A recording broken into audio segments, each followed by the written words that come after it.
Hello students, मैं संतोष कुमार आपका स्वागत करता हूं मेरे educational channel new age coaching पर। और आज के दिन हम लोग परिवेश किताब जो कि हिंदी की है उसे पढ़ने जा रहे हैं। इसका चैप्टर नंबर 9 जिसका नाम है माता को पत्र, और ये क्लास 7 की किताब है। तो आप देखेंगे कि इसमें किस तरीके से सुभाष चंद्र बोस जी जो कि फ्रीडम फाइटर रहे हैं, उन्होंने अपनी माँ के नाम में एक प्यारी सी चिट्ठी लिखी है। इस चिट्ठी में उन्होंने ये भी बताया है कि उस समय देश की स्थिति कैसी थी, वो देश के नागरिकों से, लोगों से क्या उम्मीद करते थे, और उनके मन में जो कुछ भी देश की स्थिति के बारे में बातें चल रही हैं, देश की दुर्दशा के बारे में, वो चिंता जाहिर की है उन्होंने, है ना। तो सारा कुछ इस पत्र में जो लिखा हुआ है वो देश प्रेम की भावना को व्यक्त कर रहा है। तो आप देख सकते हो, लेफ्ट साइड में मैंने आपके चैप्टर के पेज को दिखाया है, राइट साइड में मैं समय समय पर कुछ कमेंट्स लिखूंगा समझाने के लिए, उसके लिए मैंने वाइट बोर्ड रखा हुआ है। तो पहला पेज देखते हैं। आप देख सकते हो यहाँ पर कई सारे नारे लिखे हुए हैं, है ना। अब जैसे नारों में से एक है क, तुम मुझे खून दो मैं तुम्हें आज़ादी दूंगा। तो क्या आपको याद है कि ये नारा किसने दिया था? तो ये नारा उन्होंने ही दिया था जिनकी चिट्ठी यहाँ पे इस चैप्टर में है, और उनका नाम है सुभाष चंद्र बोस। ओके, ये ठीक है। दूसरा नारा है करो या मरो, है ना, डू और डाई। तो ये नारा गांधी जी ने दिया था।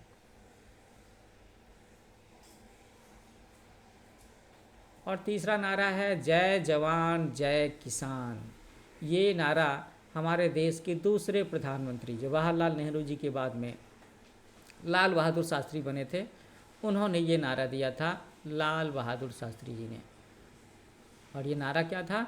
जय जवान जय किसान, जिसमें उन्होंने अपने देश की सेना को मजबूत करने की बात कही थी, साथ साथ में अपने देश में किसानों को मजबूत करने की बात की थी, और देश में हरित क्रांति की शुरुआत की थी। लाल बहादुर शास्त्री। ओके, अब आगे जो नारे हैं, आराम हराम है, इनकलाब जिंदाबाद, वंदे मातरम, सरफरोशी की तमन्ना अब हमारे दिल में है, सत्यमेव जयते, ये सारे के सारे स्लोगन्स, ये नारे मैं आपको सॉल्व करने के लिए आपके ऊपर छोड़ता हूँ, क्योंकि मैं सबको डिस्कस करूँगा, so it will be A time taking job. मैं थोड़ा सा हिंट दे देता हूँ। जैसे इसमें से एक नारा है जो राम प्रसाद बिस्मिल जी का है, इसमें से एक नारा ऐसा भी है जो भगत सिंह का दिया हुआ है। बाकी नारों के बारे में कभी एक छोटा सा वीडियो क्लास रख लेंगे, उसमें मैं बताऊंगा। ओके, तो हम लोग चैप्टर में आगे बढ़ते हैं अगले पेज पर। तो ये आगे चिट्ठी। तो जैसा कि हर चिट्ठी में होता है कि लोग सबसे पहले क्या लिखते हैं, लिखते हैं कि वो चिट्ठी उन्होंने कहाँ से लिखी है। तो सुभाष चंद्र बोस जी ने ये चिट्ठी लिखी है रांची से, and it was day of Sunday, इसीलिए यहाँ पर रविवार मेंशन किया हुआ है। माँ को चिट्ठी लिखने के लिए हम लोग आदर सूचक शब्द क्या प्रयोग करते हैं? तो एक शब्द है ये आदरणीय, दूसरा शब्द हम लोग जो प्रयोग कर सकते हैं वो होगा पूजनीय, है ना, ये होगा जिनकी पूजा की जा सके। तो सुभाष चंद्र बोस जी कहते हैं कि मुझे काफ़ी समय से कोलकाता के समाचार नहीं मिले हैं। इसका मतलब ये है कि सुभाष चंद्र बोस जी की माँ प्रभावती देवी जी कोलकाता में रहती होंगी। वो लिखते हैं कि आशा करता हूँ कि आप सब स्वस्थ होंगे। मैं समझता हूँ कि आपने शायद समयाभाव के कारण पत्र नहीं लिखा है। तो पत्र शब्द तो आप समझते ही हो। समयाभाव, समयाभाव का हम लोग चाहें तो संधि विच्छेद भी कर सकते हैं, और ये होगा समय जोर अभाव, समय की कमी। ओके, वो कहते हैं आगे कि क्या आपने मेरा पिछला पत्र पढ़ लिया था? अगर नहीं पढ़ा है तो मुझे सचमुच दुख होगा। तो दुख तो होगा ही कि अगर किसी बेटे ने अपने मम्मी पापा को चिट्ठी लिखी और वो पढ़ ना पाए हों, जवाब ना दे पाए हों, तो बच्चे को लगेगा थोड़ा सा कि मुझे इग्नोर किया जा रहा है तो दुख होगा। फिर सुभाष चंद्र जी लिखते हैं कि माँ, मैं सोचता हूँ कि क्या इस समय भारत माता का एक भी सपूत ऐसा नहीं है जो स्वार्थ रहित हो। क्या हमारी मातृभूमि इतनी अभागी है? कैसा था हमारा स्वर्णिम अतीत और कैसा है ये वर्तमान। वे आर्यवीर आज कहाँ हैं जो भारत माता की सेवा के लिए अपना बहुमूल्य जीवन प्रसन्नता से न्यौछावर कर देते थे। तो हर पेज के नीचे में आपने देखा होगा कि वर्ड पावर मेंशन है, तो ये जो कलर्ड वर्ड्स है ना, उसका मीनिंग वहाँ पे लिखा हुआ है। उन वर्ड्स को आपको ज़रूर सीख लेना चाहिए, फिर भी मैं बताता चलूँगा। जैसे इन्होंने कहा भारत माता, है ना, मातृभूमि के लिए भारत माता शब्द प्रयोग किया गया है, इंडिया के लिए। ओके। सपूत का मतलब क्या है? सपूत का मतलब हो गया अच्छा बेटा। आप सब भी तो अपने अपने घरों में अच्छा बेटा अच्छा बेटी बनने की कोशिश करते होगे ना। अच्छा बेटा को हम लोग इंग्लिश में क्या बोल सकते हैं? So good son. ओके। स्वार्थ रहित होने का मतलब है सेल्फलेस, जो अपने बारे में ना सोचता हो, सेल्फलेस। ओके। मातृभूमि आप समझ सकते हो, अभागा होना, है ना, अनलकी होना, ये चीज़। तो उन्होंने क्या कहा कि कैसा था हमारा स्वर्णिम अतीत, हमारा गोल्डन पास्ट कितना बढ़िया था, और हमारा आज का वर्तमान कैसा है। आर्यवीर आप समझ सकते हो कि भारत में रहने वाली जो लोगों की जाति थी वो आर्य कहलाते थे, जो भारत माता की सेवा के लिए अपना बहुमूल्य जीवन प्रसन्नता से खुशी से न्यौछावर कर देते थे। तो न्यौछावर करने का मतलब हो गया बलिदान करना, सैक्रिफाइस करना, अर्पण कर देना, डिवोट कर देना। ओके, ये हो गया। वो आगे लिखते हैं कि आप माँ हैं, लेकिन क्या आप केवल हमारी ही माता हैं? नहीं, आप सभी भारतीयों की माँ हैं, और यदि सभी भारतीय आपके पुत्र हैं तो क्या आपके पुत्रों का दुख आपकी व्यथा से विचलित नहीं कर देता? तो व्यथा का मतलब है कष्ट, है ना, कष्ट और दुख, ये कहेंगे हम लोग व्यथा का मतलब। विचलित होने का मतलब यहाँ पर है डिस्टर्ब होना, विचलित, अनस्टेबल होना।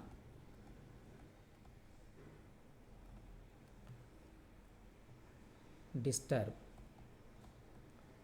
ये मैं इसलिए बता रहा हूँ क्योंकि मुझे मालूम है कि आप सारे के सारे बच्चे इंग्लिश मीडियम स्टूडेंट्स में हो ना, तो कई सारे हिंदी के शब्द आपको थोड़े से परेशान कर सकते हैं, तो मैं समझाता चलूँगा।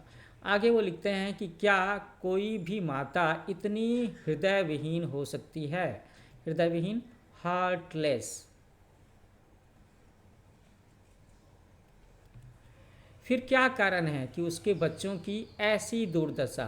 दुर्दशा का मतलब है बैड कंडीशन।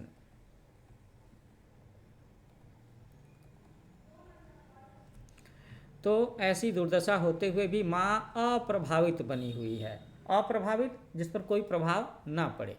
वो आगे लिखते हैं कि मेरी माँ, आपने सभी देशों की यात्रा की है, क्या भारतीयों की वर्तमान दशा, करंट सिचुएशन को देख करके आपका हृदय रक्त के आंसू नहीं बहाता?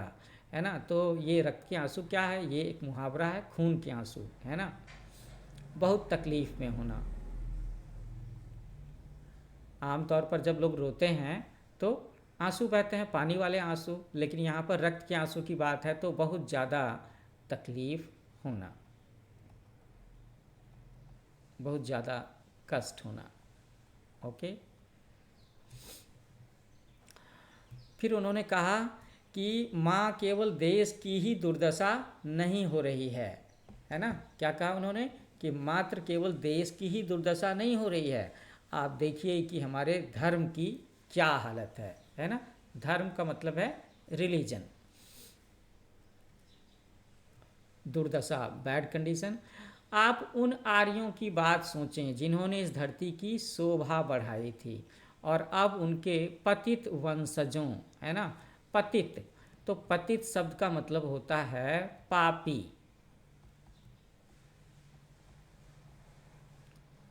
ठीक है, जो बहुत ज़्यादा गलतियां करते हैं, पापी। ओके, और वंशज, वंशज को हम लोग समझेंगे डिसेंडेंट से। ओके, जैसे हम लोग भी तो अपने पूर्वजों के वंशज हैं, उनके वंश को आगे बढ़ा रहे हैं, फ्यूचर जनरेशन्स। ओके, आप देखें कि किस प्रकार नास्तिकता, नास्तिक होने का मतलब क्या होता है? नास्तिक होने का मतलब है जो भगवान में, धर्म में विश्वास ना करता हो, है ना, धर्म में विश्वास ना करता हो, ना विश्वास करे, भगवान में विश्वास ना करे।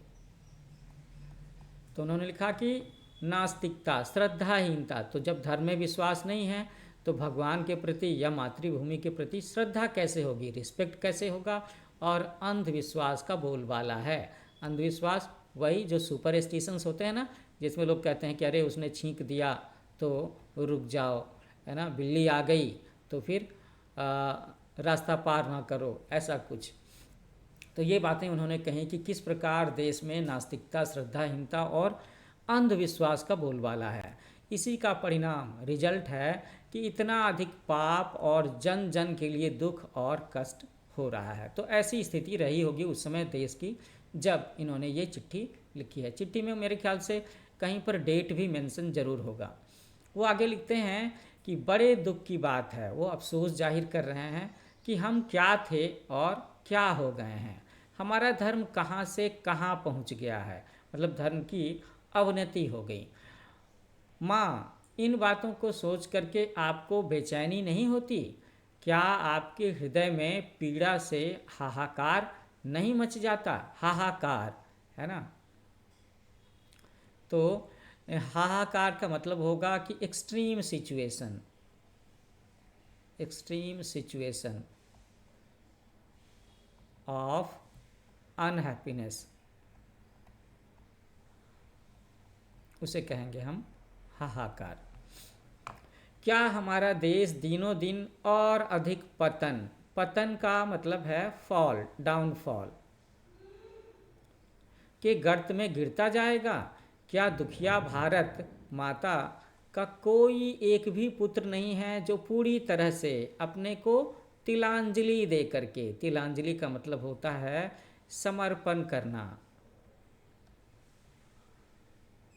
डिवोट करना, ओके, हाँ, टीई, अपना संपूर्ण जीवन माँ की सेवा में समर्पित कर दे? तो ऐसा आह्वान कर रहे हैं सुभाष चंद्र बोस जी। और ये सारी की सारी बातें वो अपनी मम्मी के साथ में, माँ को शेयर कर रहे हैं, जिसमें वो बता रहे हैं कि आज के समय में हमारे देश की स्थिति कैसी है। तिलांजलि आप देख रहे हो ना, परित्याग करना लिखा हुआ है ना। ओके, अब हम लोग यहाँ से पढ़ना शुरू करते हैं। वो कहते हैं, बड़े ही इंटरेक्टिव स्टाइल में लिखा है उन्होंने, बातचीत करने के स्टाइल में, ऐसा लगता है जैसे कि वो अपनी माँ से बातें कर रहे हों। वो कहते हैं कि बोलो माँ, हम कब तक सोते रहेंगे, है ना, सोते रहने का मतलब सोने से नहीं है कि कुछ भी नहीं करेंगे, ऐसा कुछ। हम कब तक अनावश्यक चीज़ों को लेकर के खिलवाड़ करते रहेंगे? क्या हम अपने देश रुदन को देखते रहेंगे? रुदन, रुदन का मतलब होता है रोना, कि हमारा देश रो रहा है। अब और प्रतीक्षा नहीं की जा सकती, अब और सोने का समय नहीं है। तो सोने का मतलब है यहाँ पर इनएक्टिव रहना, इनएक्टिव, कुछ भी नहीं करना।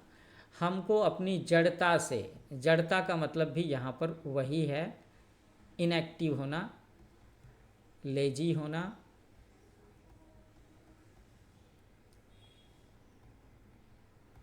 ठीक है।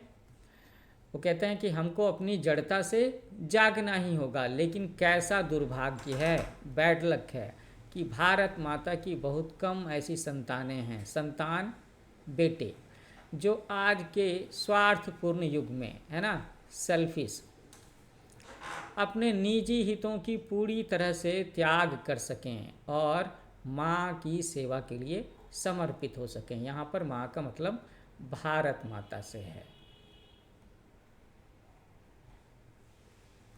ये कहते हैं वो। तो एक्चुअली में उस समय हमारा देश गुलाम था ना, अंग्रेज़ों का राज था यहाँ पे, और हमारे देश की जनता के अंदर में छटपटाहट थी। और जो बुद्धिमान लोग थे, पढ़े लिखे थे, समझते थे, जैसे कि सुभाष चंद्र बोस, गांधी जी, नेहरू, तिलक, तो इन सब के अंदर में इस चीज़ को लेकर के बहुत ज़्यादा छटपटाहट थी। तो इसी छटपटाहट की पीड़ा को, दुख को व्यक्त किया है सुभाष चंद्र बोस जी ने। वो कहते हैं आगे कि हमें मनुष्य जीवन मिला है, साथ ही बुद्धि, चेतना, आत्मा जैसे गुण मिले हैं, लेकिन इन सब के होते हुए भी, इन सब के बावजूद भी यदि हम पशुओं के समान खाने और सोने से संतुष्ट रहें, इंद्रियों के दास बने रहें, केवल अपनी चिंता करें और पशुओं के समान नैतिकता शून्य, है ना। तो नैतिकता शब्द को समझना पड़ेगा। नैतिकता शब्द का मतलब है मोरलिटी। मोरलिटी का मतलब क्या है कि भाई जिसमें आप ये सोचते हैं कि क्या सही है, क्या गलत है। तो जिनके पास में मोरल नहीं है, मोरलिटी नहीं है, तो वो तो कुछ भी करेंगे, उन्हें पता ही नहीं कि गलत क्या है, सही क्या है। तो उन्होंने कहा कि जो पशुओं के समान, जानवरों के समान नैतिकता शून्य जीवन जीते रहें, तो हमारे मनुष्य के रूप में जीने की सार्थकता क्या है ना। क्या वह जीवन जीने योग्य है जो दूसरों की सेवा में समर्पित ना हो। माँ, आप जानती हैं कि मैं आपको यह सब क्यों लिख रहा हूँ, क्योंकि सुभाष चंद्र बोस जी अपने मन की सारी बातों को, अपने कष्ट को वो अपनी माँ को लिख रहे हैं। वो आगे बताते हैं कि आप ही कहें कि ये सब बातें मैं किससे करूं, कौन मेरी बातें सुनेगा और कौन इन्हें गंभीर मानेगा। जिनका जीवन स्वार्थ से प्रेरित है, प्रेरित होने का मतलब है इंस्पायर्ड, है ना। स्वार्थ का मतलब होता है ना कि सिर्फ अपने लिए सोचना, तो वे कभी इस प्रकार सोच नहीं सकते, क्योंकि वैसा करने पर उनके स्वार्थ पर आंच आएगी। लेकिन एक माँ का जीवन स्वार्थ रहित होता है ना। वो आगे लिखते हैं कि अगर कोई माँ अपने बच्चे से कहे कि तुम अपने आप से संतुष्ट हो, सेटिस्फाइड रहो, तो इस पर कोई क्या कह सकता है।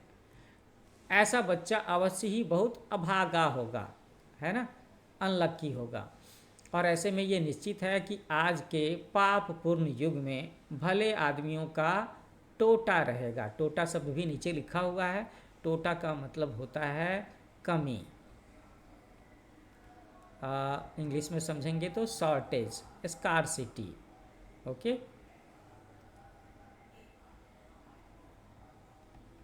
टोटा रहेगा।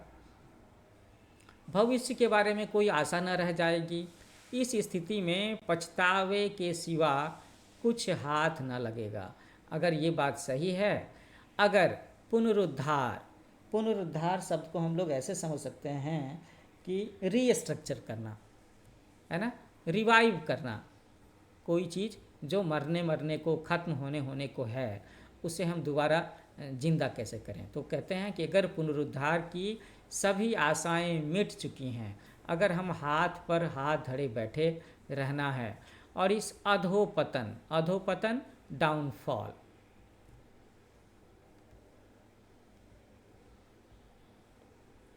को सिर्फ देखते रहना है, मतलब कि हमारा देश नीचे जा रहा है, हमारे देश के लोग परेशान हैं, हम लोग दिनों दिन नीचे जा रहे हैं, तो यह सब परेशानी किस लिए।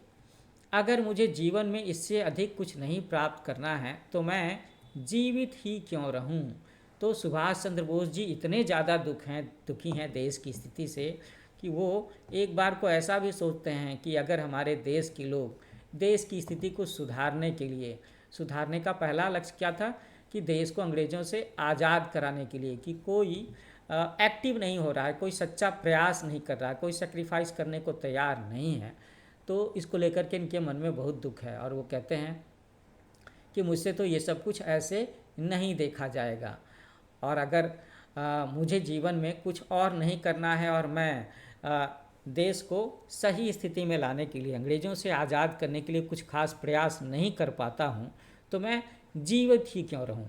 कहने का मतलब है कि सुभाष चंद्र बोस जी ये बता रहे हैं कि उनके जीने का उद्देश्य क्या है, कि मैं देश को इस दुर्दशा से, अंग्रेज़ों के कब्जे से, गुलामी से बाहर करना चाहता हूँ।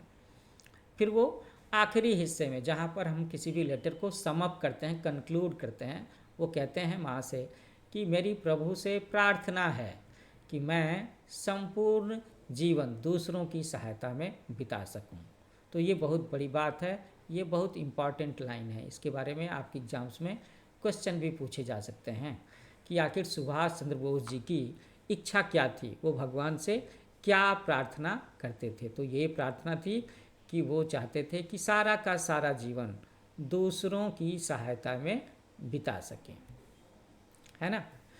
उन्होंने आगे लिखा, उन्होंने उम्मीद जताई है, होप दिखाया है। क्या होप दिखाया है? मुझे आशा है कि वहाँ सब कुशल होंगे। तो वहाँ का मतलब कहाँ से है? कोलकाता से है ना, जहाँ पर उनकी माँ रहती थी। यहाँ सब सानंद हैं, सानंद। सानंद का अगर हम संधि विच्छेद करें तो होगा सौ जोर आनंद।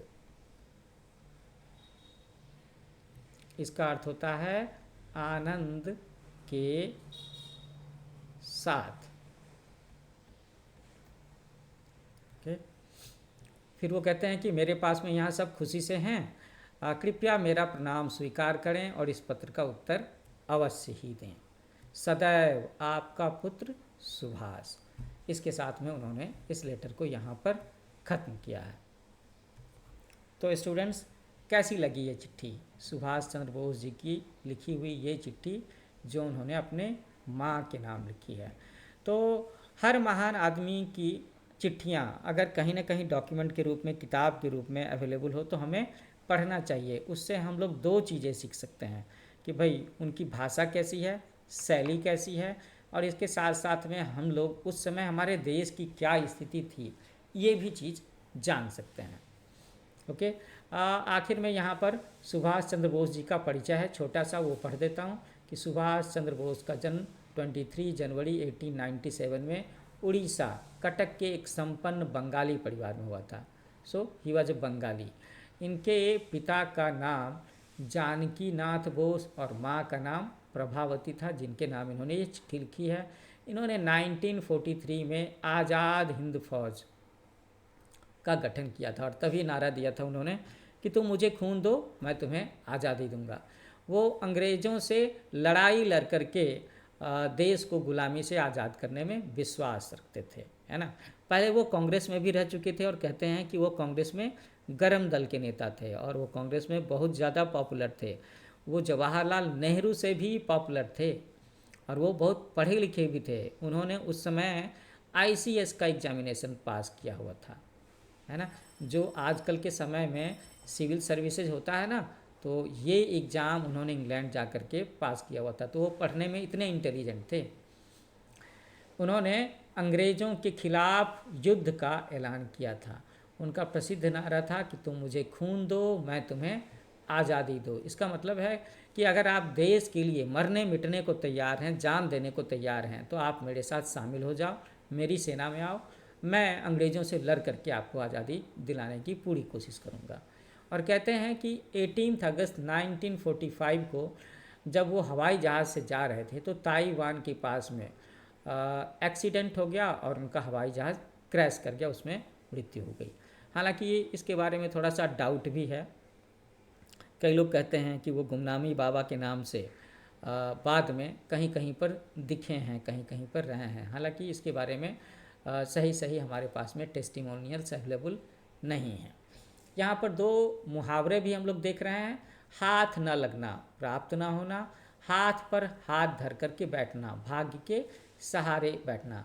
एक सेंटेंस बनाते हैं, हाथ ना लगने से मैंने बड़ी कोशिश की लेकिन मुझे एक भी मछली तालाब से हाथ नहीं लगी।